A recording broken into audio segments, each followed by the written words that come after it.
Ladies and gentlemen, welcome back to Data Dispatch. I hope you guys are having a wonderful day. We see Palantir Technologies that is trading yet again at 52-week highs, closing at $39. And we have not seen Palantir close above this price in over 3 years. Yesterday, we talked about a possible breakthrough if this momentum holds steady, really throwing valuation out the window. That's what's happening right now. The question with this momentum and buying pressure in the AI boom and story, especially behind Palantir, is 40 bucks coming tomorrow. Now, we're going to be breaking down everything that's happening within this individual stock, things that could have fueled this momentum, pushing PLTR up over 5% on the day, including the after hours, and big things that can be happening here in the next few trading sessions.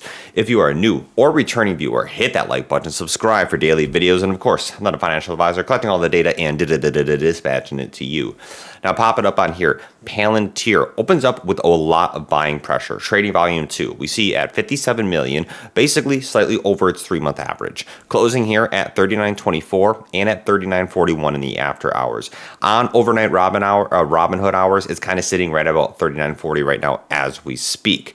Toggling over here to the options, and what we're seeing is that PLTR has a lot of strike call volume at the 40. We see over 31,000 today. However, lots of puts coming here. There are going to be people talking about, is there going to be resistance at the 40? I think there's going to be resistance, definitely, but the question is, will it be able to surpass that?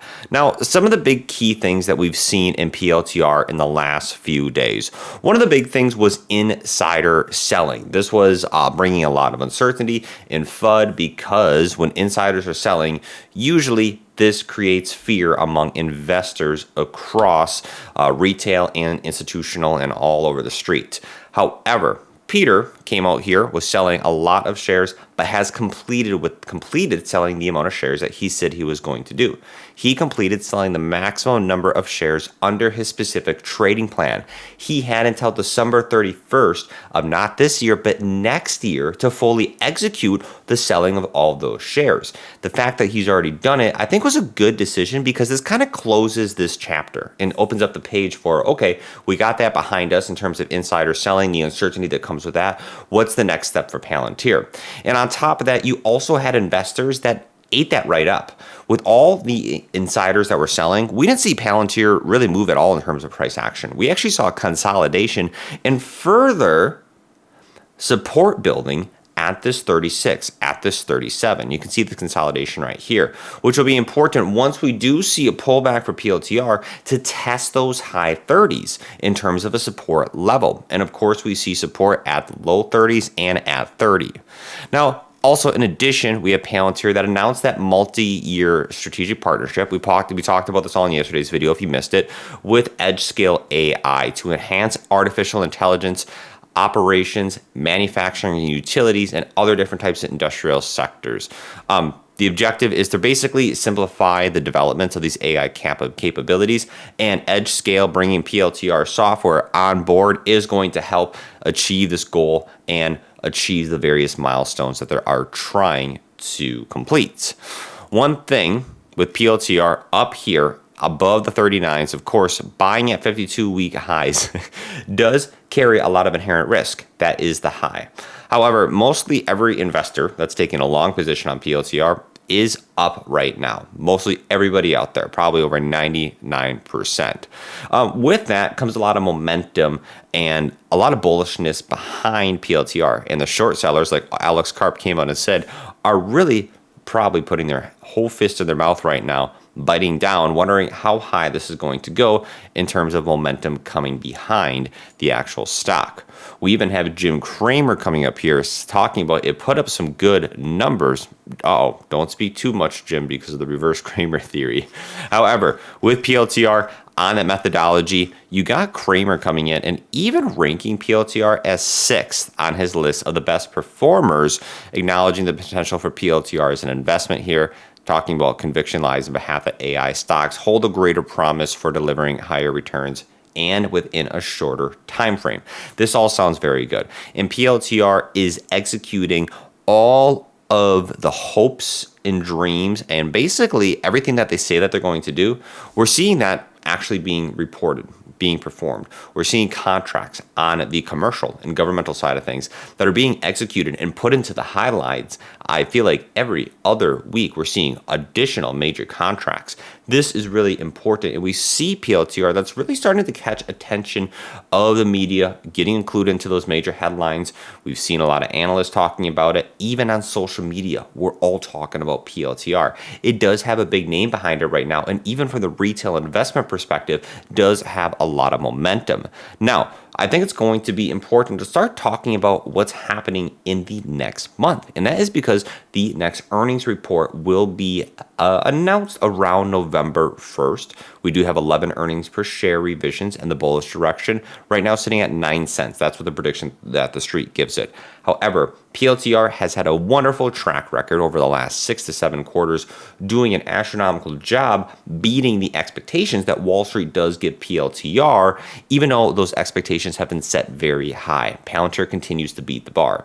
On top of the S&P 500 inclusion, we've seen a lot of momentum, and the AI demand is showing no sign of slowing down, especially here after the NVIDIA stock CEO comes and says that there's an insane demand for AI chips. And I think this helped bring a correlation or a domino effect to PLTR, basically just telling the whole markets that, hey, the whole AI boom is here to stay. The demand is pretty much crazy. The only thing that NVIDIA right now is trying to work on is keeping up with supply chain numbers because the demand is so crazy. Saying here the demand for the company's next generation is insane. We see now NVIDIA that is also accumulating in price targets, and more on that principle and different types of patterns.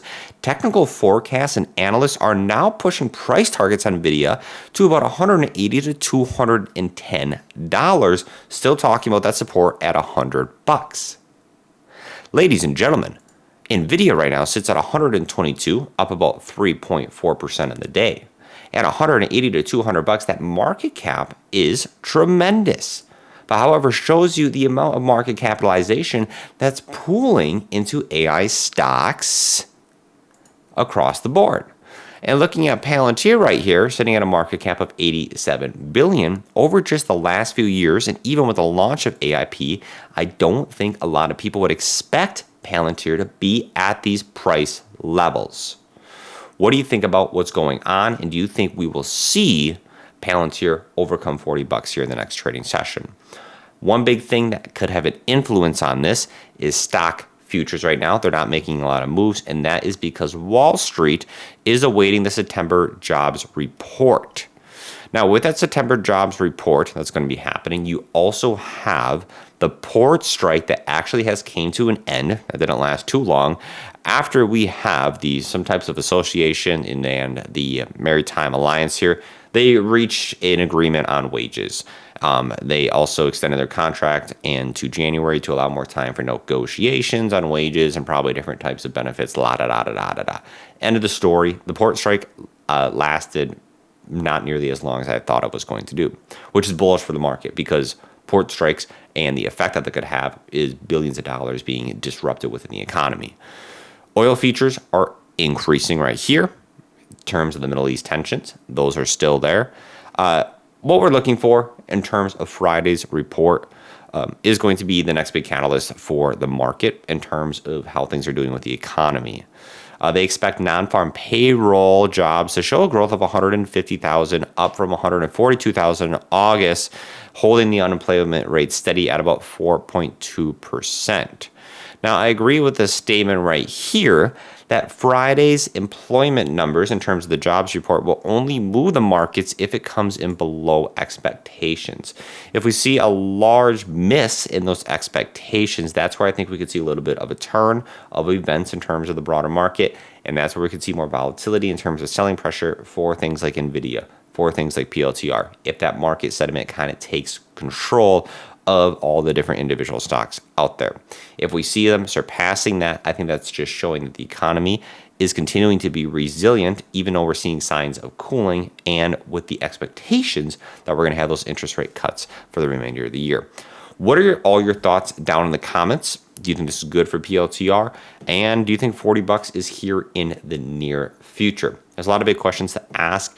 Valuation, of course, is the biggest concern, but as we see, I think that's the least of a lot of people's worries right now. Peace out, take care, and I'll catch you guys later.